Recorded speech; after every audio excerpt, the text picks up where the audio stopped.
I have a Chevy Impala here, and I'm going to show you how to find the fuse and relay boxes. And I believe that's the same for 2014 to 2023. First thing we're going to do is open up the door. On the driver's side, here's the steering wheel. And then you're going to see you have this compartment right here. We're going to push that and open that up. And you're going to see that there's a little tab here. There's one on each side. So you're just going to go to the outside, and you're going to push that forward on both sides and drop that down. And we're just going to push these in. Pull down, and these are our in-dash fuses, and you'll see them right there. And then on the bottom of that cover, we have the diagram right here, as well as the list of what each fuse goes. And here's that list. And you can pause this if you need to look at it longer. And then here's the diagram.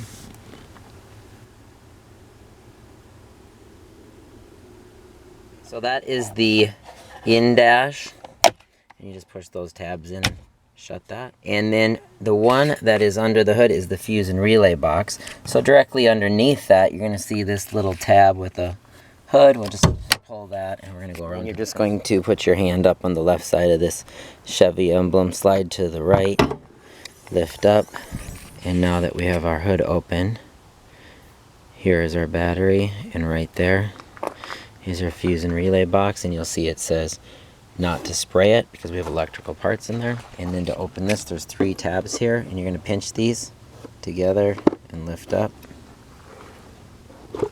And then there's also one under here. And then we'll just pull this up after we've released all those.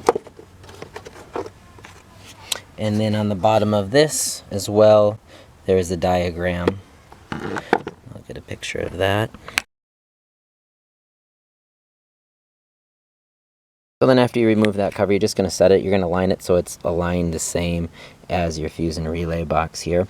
So then you'd find the part you wanted to check. So I believe 51 is the horn. Yep, so say we want to swap out this fuse, and here's the heated seat. They're both 15 amps. I know the heated seat is working.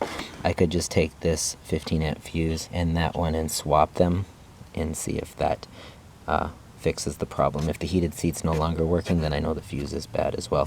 Typically, you can just lift a fuse out and see if it's bad as well.